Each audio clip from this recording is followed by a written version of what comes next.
¿Cómo ¿Ya? está, Marcelo? ¿Qué tal Buenas aquí? tardes Mucho para gusto. todos. Un Voy a placer hacer estar una acá. pequeña...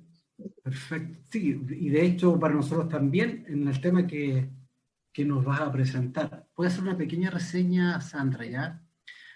Sandra Sande, investigadora del Sistema Nacional de Investigadores, doctora en el programa de doctorado en Ciencias Sociales, magíster en Trabajo Social, magíster en Psicogerontología, también tiene posgrado en Psicogerontología, en Análisis Sociodemográfico aplicado a la gestión, licenciada en Sociología, en Trabajo Social, profesora adjunta del Departamento de Trabajo Social, Universidad de la República, integrante del área de vejez y trabajo social, ¿verdad? También de la misma universidad, integra, ¿verdad?, la red de docentes y profesionales del trabajo social que nos desempeñaban en el campo gerontológico, que también es parte, ¿verdad?, de nuestro seminario. Alguna de sus líneas de investigación, vejez y envejecimiento, violencia basada en género y generaciones, género y cuidados. Ahí también, ¿verdad?, nos destacan algunos de sus enlaces para ver algunas de sus presentaciones. Como bien, las personas que se están incorporando son 30 minutos, ¿verdad?, que tiene nuestra expositora. Yo les aviso acá cuando quedan 5. Claramente son las 19:13, 17:13 en el contexto mexicano, así que cuando queden 5 minutos yo te voy a Perfecto. avisar, Sandra, y claramente en el tiempo que te corresponde, ¿ya? Vale. Voy a intentar compartir pantalla entonces. Se me está dificultando. Capaz que me pueden compartir la Claro que pantalla. sí. Dale, gracias. Bueno, primero agradecer al Centro de Investigación y Estudios de Trabajo Social y Gerontología y a la red por este evento, que ha sido fantástico. Tanto la actividad anterior como esta, desde la mañana, con aportes maravillosos. Estoy deseando ya leerlo. Y bueno, yo voy a ser mucho más humilde, voy a presentar una experiencia puntual que habla de intervenciones mínimas. Eh, Esta propuesta surge al inicio del aislamiento social voluntario en el país, en un momento de mucha incertidumbre, con altos niveles de encierro y una preocupación por una situación desconocida. Una situación que nos ponía a todos de cabeza y donde la mayoría de nosotros se informaba día a día, minuto a minuto, de la cantidad de casos en el mundo, de los contagios en el país. Y como decía Galeano, la realidad imita la televisión y en el país se instalaba una suerte de mundo posapocalíptico a partir de ese miedo. La situación emergida a partir de la instalación de la pandemia a nivel mundial nos invitó a pensar en torno a sus consecuencias, no tanto durante el tránsito, sino en la pospandemia. Los impactos que esta crisis deja en los sistemas de cuidados y en los dispositivos de atención a las personas mayores en situación de vulnerabilidad. El virus de alguna manera nos ha mostrado un comportamiento en torno a los contagios y una mayor letalidad en el grupo de personas mayores, que se explica desde la comorbilidad que afecta a la población, pero sin demasiada información aún. Todavía no ha sido procesada. Desde que se declaró la emergencia sanitaria en el país el 13 de marzo, se registraron 2.122 casos positivos de COVID. 1.831 ya se recuperaron, 243 serían los casos que están en curso y 48 fallecieron, 48 personas. Según los datos de contagio en el país, se enferman más las mujeres, alrededor de un 52%, pero cuando se enferman los varones derivan en cuadros más graves. Como comentaba el compañero anterior, también en Uruguay los mayores contagios son entre las personas de 25 a 34 años, pero con muy baja incidencia en las internaciones. La letalidad en Uruguay es de 1,22 casos cada 100.000 habitantes. Y el promedio de edad es de 72 años con 9, 73 años. Esto nos hace pensar desde algunos lugares distintos por las características que toma nuestro país. Los desafíos a los que la sociedad se enfrenta para la atención de las personas viejas cuando son dependientes, desde un marco de derechos y de respeto a su autonomía, se acrecientan. Si las respuestas en torno a los cuidados fueron acotadas previamente a la pandemia en nuestro país, es probable, yo diría que es seguro, lamentablemente, que se tornen aún más focalizadas a la extrema vulnerabilidad una vez que salgamos de la pandemia. En el país las señales van apareciendo. y no solo por la crisis económica que ya se instaló a partir de la pérdida de puestos de trabajo, sino por el giro neoliberal que están asumiendo nuestras políticas sociales. Capaz contextualizar un poco las vejeces en el Uruguay. Uruguay es un país del sur-sur, ¿no? Se ubica en el cono sur de América Latina, al sureste de América del Sur y limita al sur con el Océano Atlántico. De alguna manera es un país que se crea ya como país tapón entre Argentina y Brasil, lo que tiene de alguna manera un correlato en términos de idiosincrasia. País chico, con una superficie de 176.215 kilómetros cuadrados, donde en el 2011 habitábamos 3.286.314 personas. Es el país que está ubicado en el lugar 135 de la tabla de población, con una densidad de 20 habitantes por kilómetro cuadrado.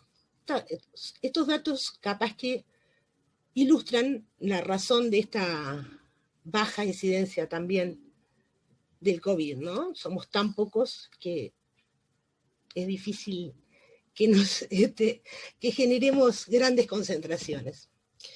Es el país de América Latina con mayor índice de envejecimiento después de Cuba, y es el primero en avanzar en ese proceso. Ahora en la próxima diapositiva, vamos a ver un poco esto para ponerlo en contexto.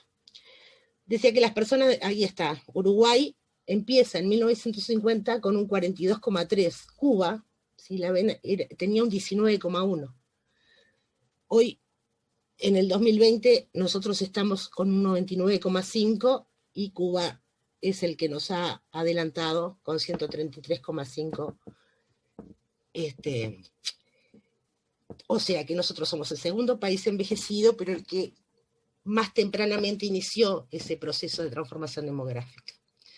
Decía que las personas de 60 años representan el 19% de la población, por lo menos a datos del 2011, esto ha aumentado, y son el 21% de las personas que habitan la capital, Montevideo. Uruguay aparte tiene una estructura demográfica macrocéfala, donde más de la mitad de la población vive en Montevideo.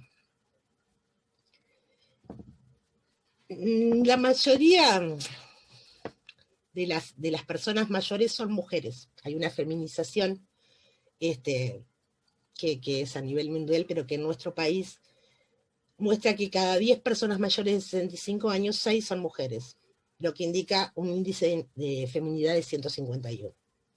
Como les decía, Montevideo es el departamento con el valor más alto de índice de feminidad. Hay 177 mujeres mayores por cada 100 varones. Las personas de 65 a 84 años representan el 86,8% y las de 85 y más años el 13,2%.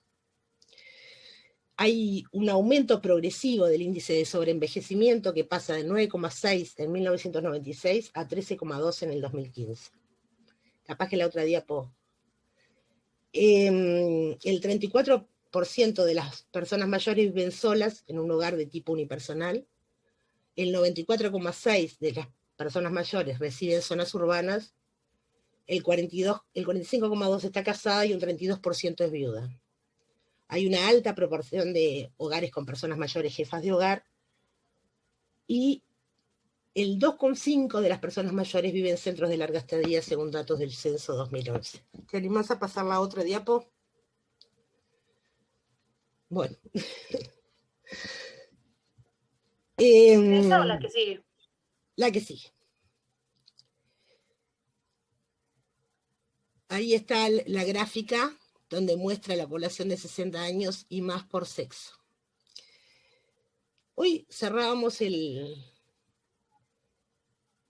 evento en la mañana con una frase que planteaba la maestra Graciela, donde decía que los derechos nunca están garantizados. Los cuidados para las personas viejas cuando presentan dependencia no es un tema que esté en la agenda de ningún gobierno en nuestro país. La era progresista dio algunos pasos en materia de reconocimiento de derechos, que es un dato no menor, pero fue insuficiente la provisión de institucionalidad y materialidad de las políticas. Para el actual gobierno es menor aún el interés.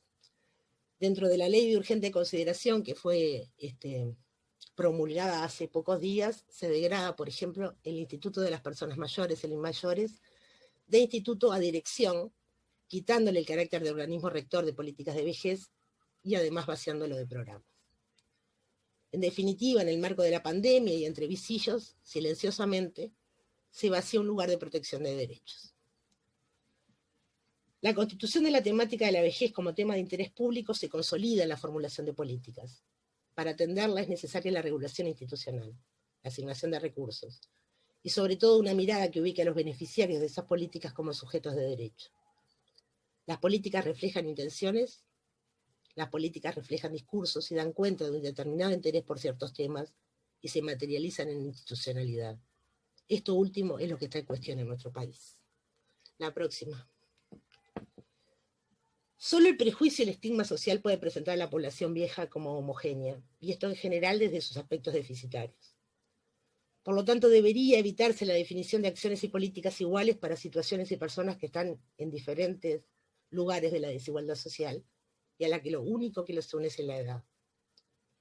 La disponibilidad y acceso de la población a satisfactores es lo que va a permitir cubrir los requerimientos de los individuos, de los grupos sociales y de las comunidades, respecto a un determinado componente de la necesidad. El balance entre satisfactores deseados y los realmente obtenidos indica el grado de satisfacción de cada componente de necesidad involucrado en el concepto operativo de calidad de vida. Esto es lo que aparece en cuestión entonces, cuando los satisfactores están culturalmente determinados y van variando en función de las normas y valores que imperan en un sistema social espacial determinado y en un tiempo dado. Las políticas sociales en Uruguay han estado vinculadas fundamentalmente a la seguridad social, con una amplia cobertura. Esto ha sido así desde una temprana institucionalidad. En el año 2007, la ley 18.241 instituyó una prestación no contributiva para aquellas personas mayores que no se veían cubiertas ni por jubilaciones ni por pensión a la vejez, y amplía la cobertura de esa pensión con una prestación, como decía, no contributiva para los mayores de 65 años y menores de 70 que presentaban carencias críticas en condiciones de vida o se encontraban en la indigencia. Al inicio de esta nueva administración, en el 2020, se consideró que no había rubro suficiente para que esta pensión fuera dada y se discontinuó. La otra política social que tiene amplia cobertura en Uruguay es la salud, también desde temprana data. La cobertura es amplia, fundamentalmente a partir de la inclusión del sistema público en el sistema integrado de salud.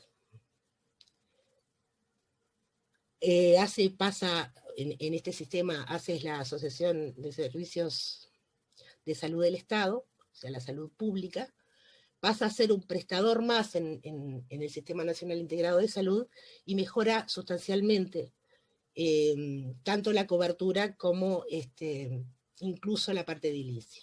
Hoy por hoy a ACE se le quitan recursos y es muy probable que la salud pública, por lo menos en los 10 años que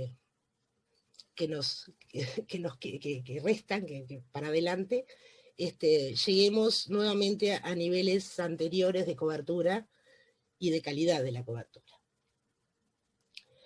El resto de las políticas referidas a la vejez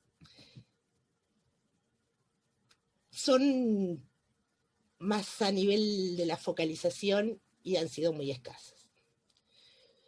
Hubieron algunos avances, como decían, en lo que fue denominado los gobiernos progresistas, por ejemplo, a partir de la creación del INMAYORES y a través de sus dos planes de envejecimiento y vejez, el 2013-2015 y el de 2016-2019.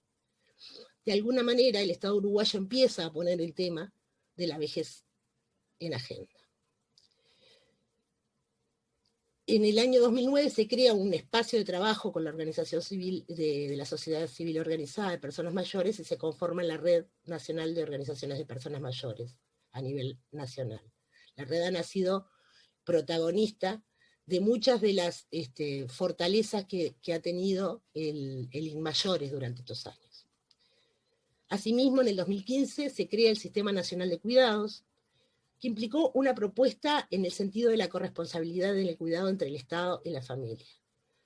Una vieja aspiración y un trabajo conjunto con la sociedad civil organizada se ve plasmada en este Sistema Nacional de Cuidados que de alguna manera ya nace con algunas dificultades, planteándose como una política universal, pero que de base comienza focalizando. Y fundamentalmente donde se recorta es en la población vieja. El Sistema Nacional de Cuidados tenía como única prestación para las personas mayores, de 80 años con dependencia severa, a partir de 2 programas, el de asistentes personales y el de teleasistencia. Como vamos a ver más adelante, hoy por hoy incluso esta política de poco aliento, pero que bueno, significaba un avance, está en cuestión porque el programa de asistentes personales no se va a producir, por lo menos en los 2 años siguientes. Y bueno, Uruguay ha sido uno de los países que más tempranamente ratifica la Convención Interamericana sobre la Protección de los Derechos Humanos de las Personas Mayores, y el 24 de agosto del 2016 se convierte en ley. La siguiente. Y bueno, y vamos al contexto 2020. A Uruguay nos agarró complicado el 2020. Como le decía, un cambio de gobierno que se instala el 1 de marzo, con una perspectiva muy diferente a lo que han sido los gobiernos anteriores, los 3 gobiernos anteriores, y que fundamentalmente marca un cambio en el concepto de las políticas sociales, y obviamente las consecuencias se ven en las prestaciones. A eso, el 13 de marzo, se agrega la pandemia.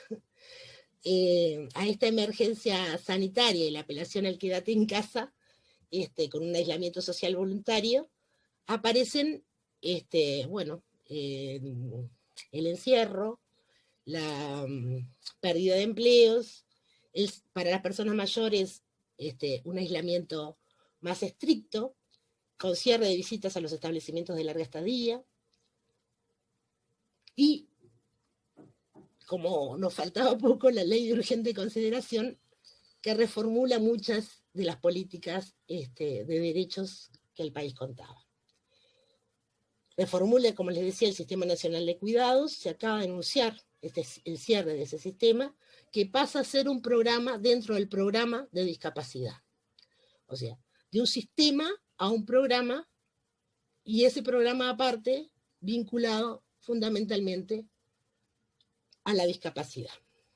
Un Sistema Nacional de Cuidados que de alguna manera fue un ejemplo para Latinoamérica, sobre todo por el paradigma de donde fue pensado. Como les decía, cambia la organización del INMAYORES, pasa a ser, deja de ser un instituto, y desaparecen, o por lo menos pierden calidad algunos servicios. Por ejemplo, el servicio de atención a la violencia hacia las personas mayores, que tenía entre sus, un convenio con una organización de la sociedad civil que tenía profesionales de trayectoria en temáticas de vejez y violencia, y hoy por hoy está ocupado, por ejemplo, con pases en comisión de trabajadores del MIDES que antes tenían sus funciones, por ejemplo, en el Instituto de las Juventudes. Habla eso de, bueno, la importancia que le están colocando al tema. Como consecuencia también de esta ley de urgente consideración, bueno, hay una congelación de las pasividades que ya de por sí eran bajas, porque está ligada en nuestro país a los salarios, y bueno, no se van a procesar los consejos de salario, y ya se sabe que va a haber por lo menos por 2 años congelamiento de ellos. Dentro de los cambios en este contexto 2020, bueno, la teleasistencia en salud, los centros de salud minimizaron los servicios, y aparece la teleasistencia en salud como un mecanismo que vino para quedarse, pero que afecta fundamentalmente la comunicación entre las personas y sus médicos, ¿no? En el caso de las personas mayores con sus geriatras. como decía también, la disminución del presupuesto para salud, en ACE ya se está viendo con un recorte en los medicamentos. O sea, hoy, durante la pandemia se vio, ahora lo vamos a ver cuando desarrolle la propuesta, que una de las dificultades mayores era el acceso a los medicamentos. Y bueno, como producto de todas estas situaciones, un aumento, rápidamente se generaron movilizaciones para tratar de paliar de alguna manera esta situación, con índices de pobreza inauditas y bueno, la proliferación de ollas populares en nuestro país para tratar de paliar, como decíamos, la situación. La siguiente.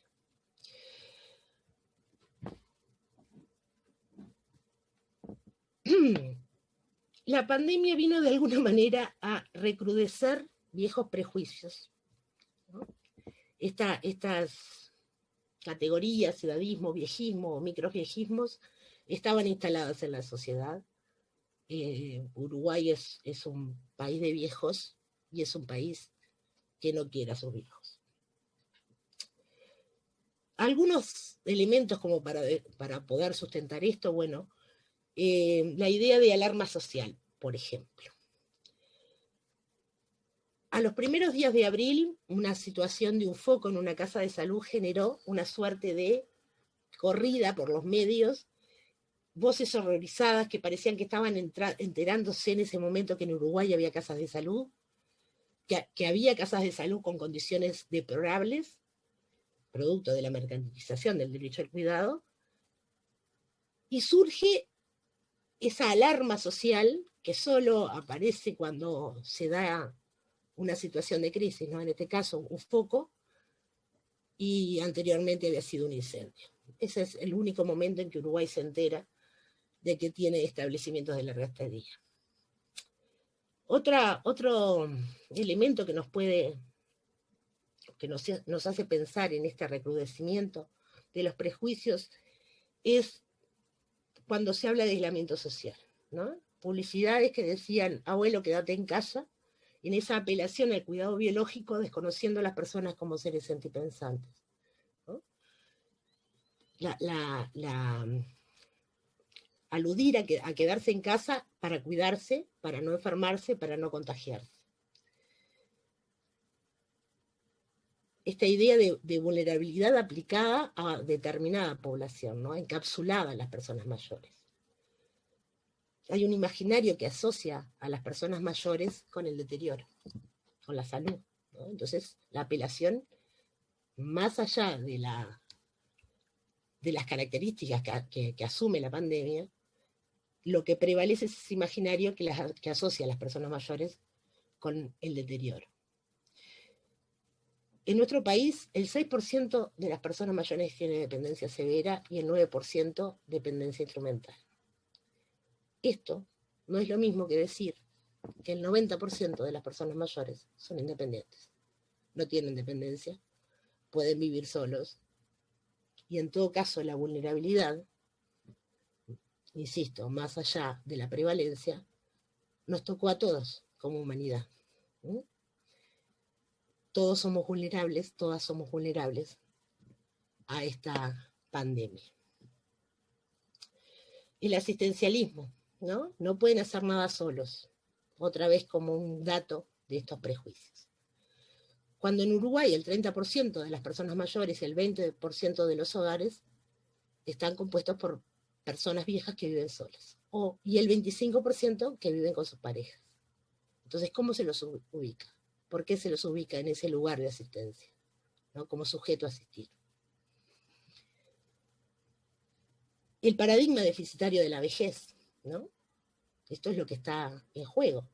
Es decir, si pensamos que el 9% de las personas mayores tienen deterioro cognitivo en América Latina, no se sustenta este paradigma deficitario de la vejez, porque el 90% de las personas mayores en América Latina no tienen deterioro. Todas estas características y más generan esta cristalización de los sentidos. Y esta cristalización de los sentidos hace que surjan y aparezcan retrocesos en las políticas, o sea, por lo menos en el caso de Uruguay.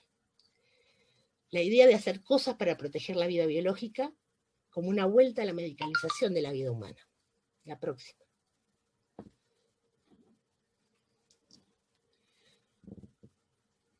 Frente a esto, cabe hacerse algunas preguntas, ¿no? Hay situaciones con respecto al cuidado de las personas mayores que se develaron a partir de la pandemia.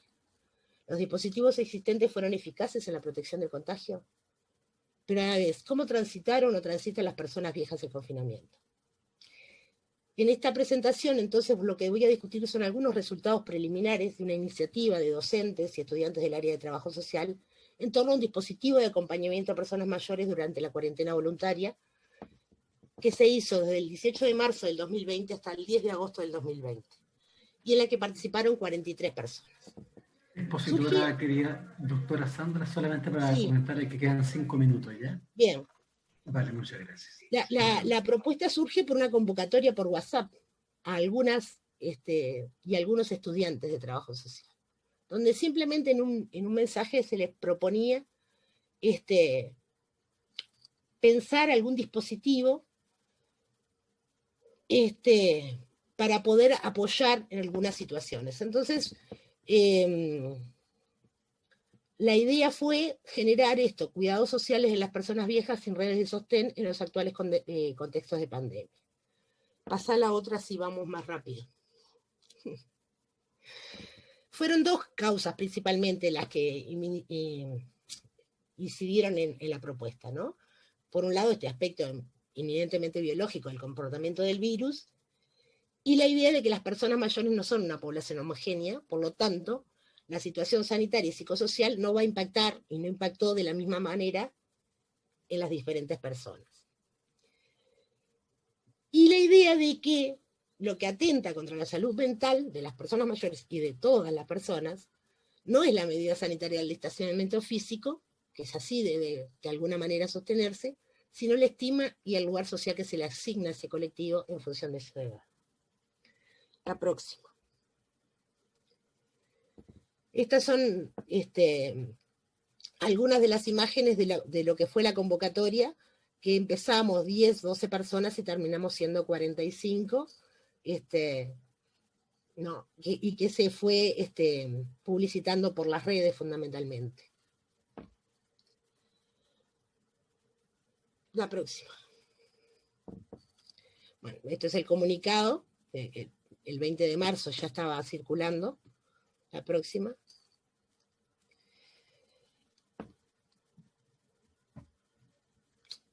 Algunas cuestiones previas a las consideraciones sobre la propuesta.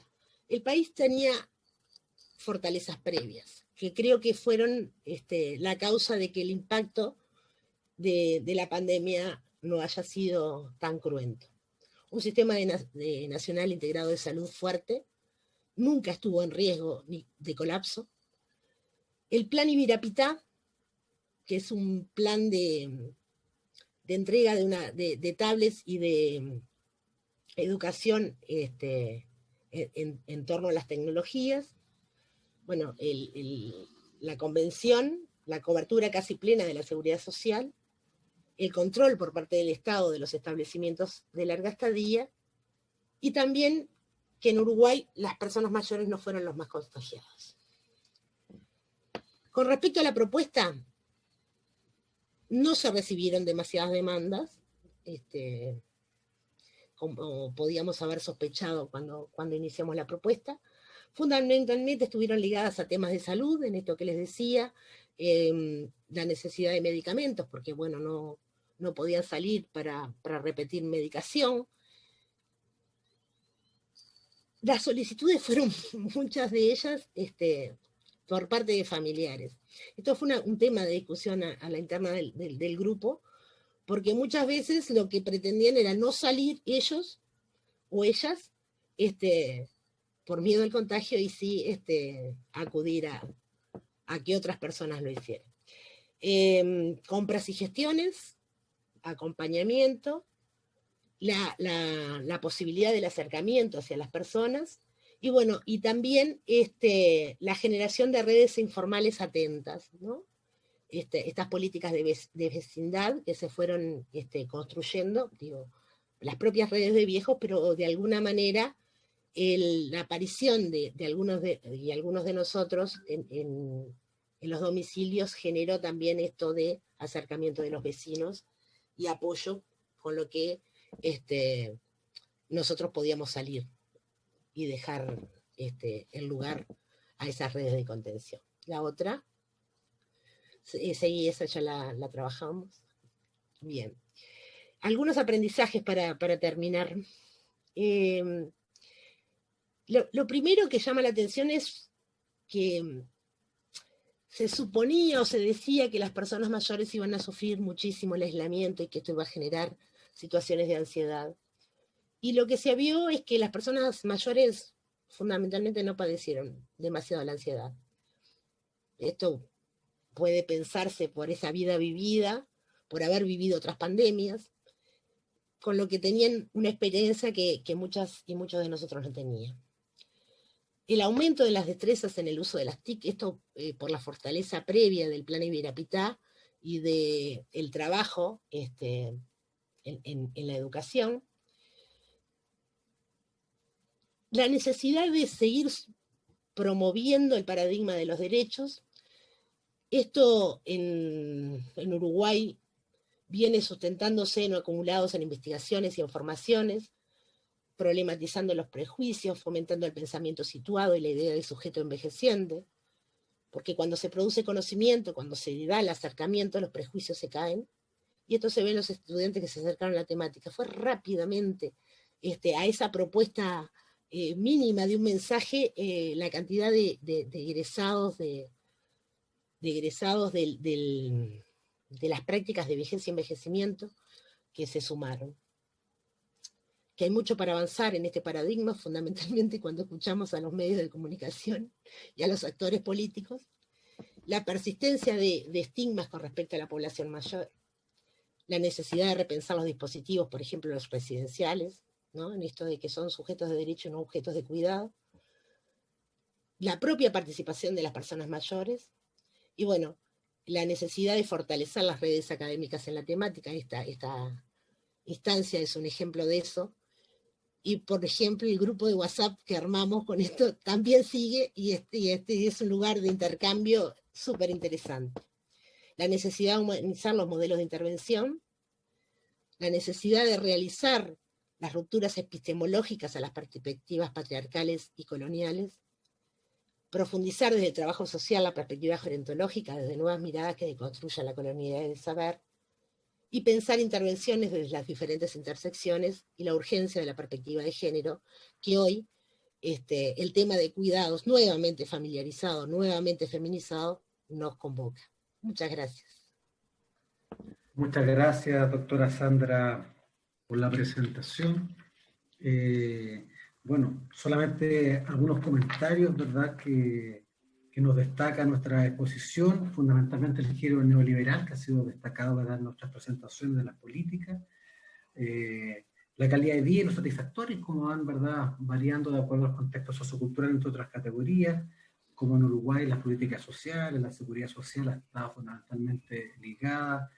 Nos menciona también la ratificación de la Convención Interamericana, el momento crucial que lo desarrollaron, algunos cambios fundamentales que ha tenido, ¿verdad?, el cambio de gobierno también, transformaciones a nivel societal, los desafíos que ello implica, y específicamente en temáticas de envejecimiento, edadismo, viejismo, microviejismo, desafíos para la academia, para el trabajo social. Para quienes se están incorporando, estamos en este momento terminando la presentación de la doctora Sandra. Muchísimas gracias. Ya, y ahora vamos a hacer nuestra ronda de preguntas.